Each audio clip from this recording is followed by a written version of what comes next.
Assalamualaikum warahmatullahi wabarakatuh. Perkenalkan, nama saya Alia Medisa Putri dari Universitas Jenderal Ahmad Yani Yogyakarta, NPM 2122011014. Di sini saya diberikan tugas oleh dosen saya untuk membuat sebuah video tentang komunikasi yang efektif. Sebelum itu, saya akan sedikit menjelaskan tentang apa itu komunikasi yang efektif. Komunikasi yang efektif adalah proses pertukaran ide, pikiran, pengetahuan, atau informasi yang sedemikian rupa sehingga tujuan atau niat dapat terpenuhi dengan sebaik mungkin. Dengan kata lain yang lebih sederhana, tidak lain adalah penyajian pandangan oleh pengirim dengan cara yang paling dipahami oleh penerima. Peraturan atau himbauan tentang tata cara komunikasi yang baik antara mahasiswa dengan dosen melalui smartphone atau perangkat elektronik lainnya. Hal ini bertujuan untuk menghimbau tentang banyaknya komunikasi dari mahasiswa via telepon, SMS, email, sampai pesan instan seperti WhatsApp, Line, dan sebagainya yang kurang efektif. Hal yang perlu diperhatikan dalam komunikasi efektif antara mahasiswa terhadap dosen yaitu yang pertama, waktu. Mahasiswa dihimbau untuk memilih waktu yang tepat untuk menghubungi dosen. Pilihlah waktu yang biasanya tidak dipakai untuk istirahat atau beribadah.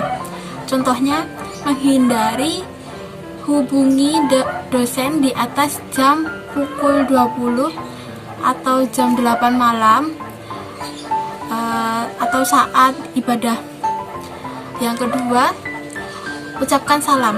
Awali dengan sapaan atau mengucapkan salam. Contohnya, selamat pagi Bapak Ibu atau Assalamualaikum apabila kedua belah pihak sesama muslim. Yang ketiga, ucapkan kata maaf. Permintaan maaf tidak berarti mahasiswa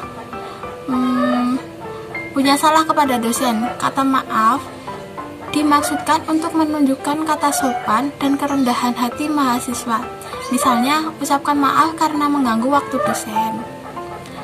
Yang keempat, sebutkan identitas.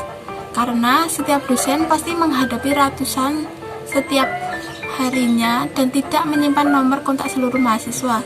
Maka pastikan mahasiswa menyampaikan identitas di setiap awal komunikasi atau percakapan.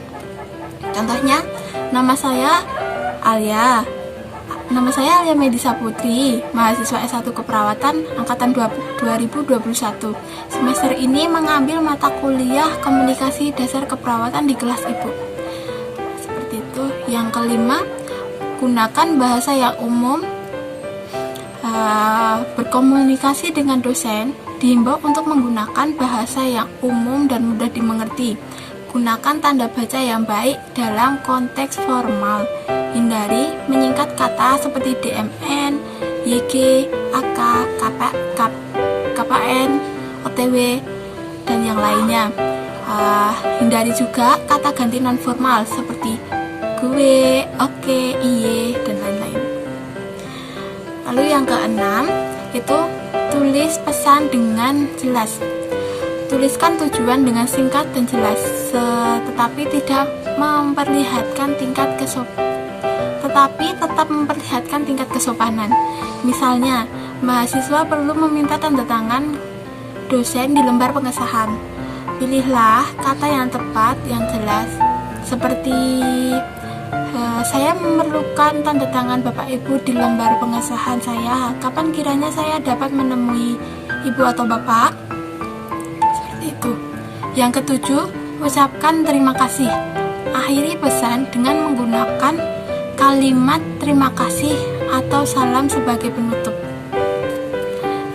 Di sini saya akan sedikit menerapkan tentang contoh komunikasi efektif, yaitu mahasiswa menelepon seorang dosen.